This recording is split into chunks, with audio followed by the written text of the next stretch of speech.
Oke, assalamualaikum warahmatullahi wabarakatuh. Terima kasih telah membuka video ini.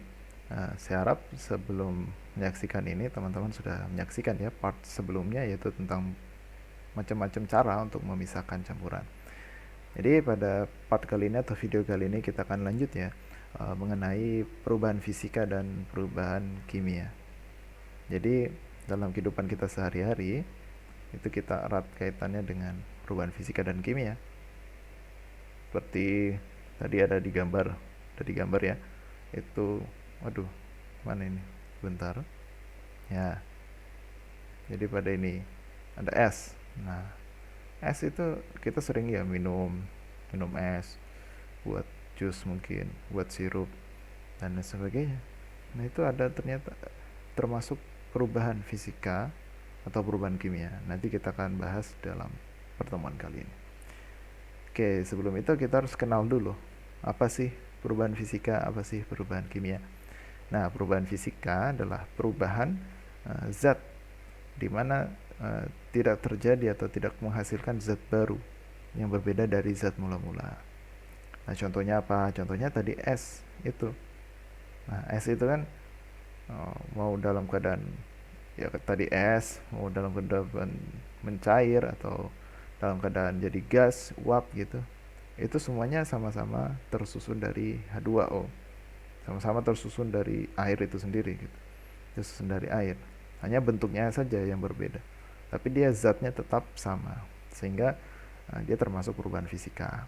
Dan ada juga contoh kertas, kita potong-potong.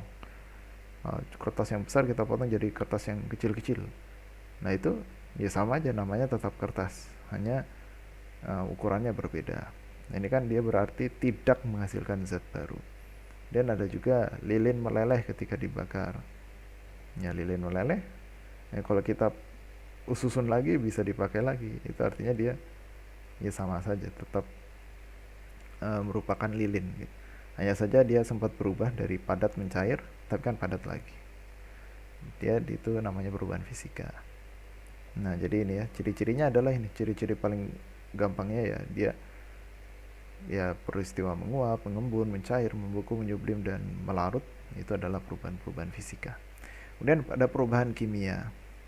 Nah, misalnya dari ikon ini pensil ya.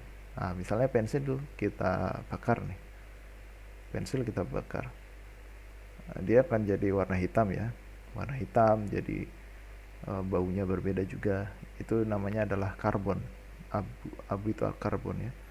Jadi terjadi perubahan, terlihat tampilannya berbeda, baunya beda, zatnya juga berbeda. Sehingga ini disebut dengan nama perubahan kimia. Nah, kemudian ada contoh lain, misalnya besi berkarat ya.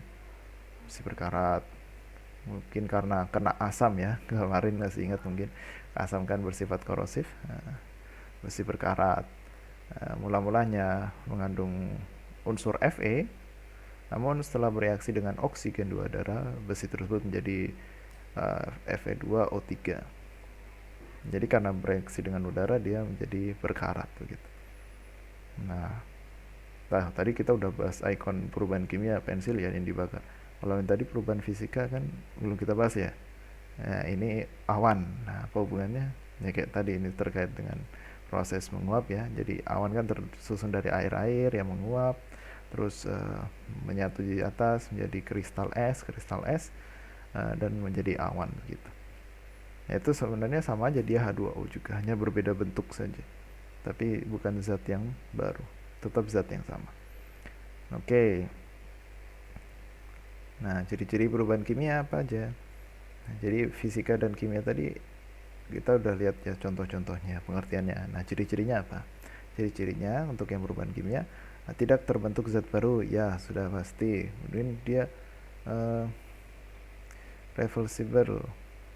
Oh, ini mohon maaf ya, sekalian saja kita revisi. sorry, jadi ini ada kesalahan di sini, harusnya fisika, berarti yang di sini kebalik nih. Udah benar ya. Ini mohon maaf, sedikit kesalahan. Jadi perubahan fisika, tidak terbentuk zat baru, zatnya tetap sama, dia reversible, seperti lilin ini tadi. Dia padat, ketika dibakar dia mencair, tapi dia terus memadat lagi. Kita bisa bentuk lagi jadi bentuk lilin gitu, bisa. Jadi ada perubahan fisika. Kemudian sifat partikelnya tetap, misalnya dia awalnya keras, ya bisa jadi keras lagi, empuk bisa empuk lagi. Kemudian komposisi materi tidak berubah, ya tidak berubah. Misalnya tadi untuk kasus es, air, dan uap, ya semuanya H2O, sama-sama H2O, nah, dia tetap jadi air gitu, tidak ada perubahan. Ya mungkin ya tadi dia mengeras bisa, dia mencair bisa, seperti lilin dan es. Itu adalah perubahan fisika. Nah, untuk makin mantap memahami perbedaannya, kita lihat juga ciri-ciri perubahan kimia. Nah, cirinya terbentuk zat baru. Terbentuk zat baru. Misalnya tadi ini karat ya, dari hanya terdiri dari unsur Fe atau besi. Itu ketika berhubungan dengan bersentuhan dengan udara, maka dia akan menjadi Fe2O3. Ada oksigen di sana. Jadi itu ya, terbentuk zat baru, ada zat baru di situ, bukan hanya Fe. Kemudian terbentuknya gas. Ya tidak semua kasus juga tidak berarti pada besi berkarat ini dia membentuk gas, tidak. Terbentuknya endapan, terjadi perubahan warna, suhu, rasa, dan bau. Ya contohnya apa? Contohnya makanan yang udah kadaluarsa ya. Nah, warnanya kan berubah tuh, warnanya berubah, mungkin udah berjamur juga. Suhunya juga, misalnya tempe itu suhu tempe mateng sama belum, apa tempe jadi sama belum kan beda tuh suhunya. Makin dia kalau sudah matang dia makin terasa panas itu. Kemudian rasa dan bau. Kalau makanan sudah kadaluarsa pasti bau gitu. Itu adalah ciri-ciri dari perubahan kimia. Jadi secara garis besar ya, kalau fisika tuh lebih ke cuma bentuk ya, cuma bentuknya aja, dan tidak merusak, tidak membuat hal-hal baru gitu. Tetap sama seperti sebelumnya, ya bentuknya sedikit berbeda. Kalau kimia dia cara ngingatnya ya benda-benda yang rusak, tua gitu, membusuk. Nah itu perubahan yang kimia. Ya, kalau kita melihat besi berkaratan, anggapannya oh ini besinya udah tua. Kalau kita lihat makanan sudah busuk, berbau, warnanya beda, nah itu anggapnya juga udah lama gitu. Jadi itu ciri-ciri dari perubahan kimia. Mungkin itu bisa dijadikan catatan ya.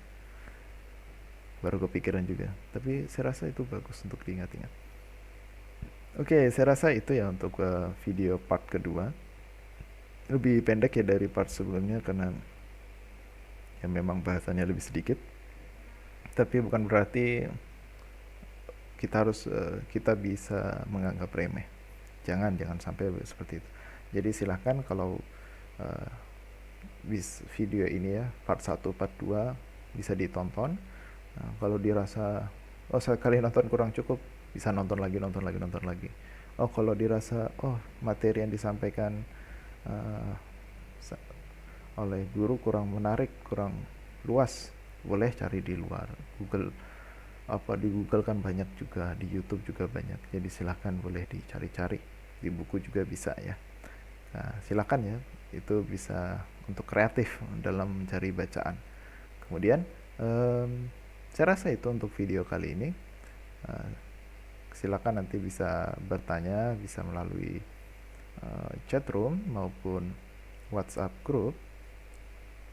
Jadi silakan dimanfaatkan dengan sebaik mungkin. Oke, saya rasa itu. Terima kasih atas perhatiannya. Saya akhiri. Assalamualaikum warahmatullahi wabarakatuh.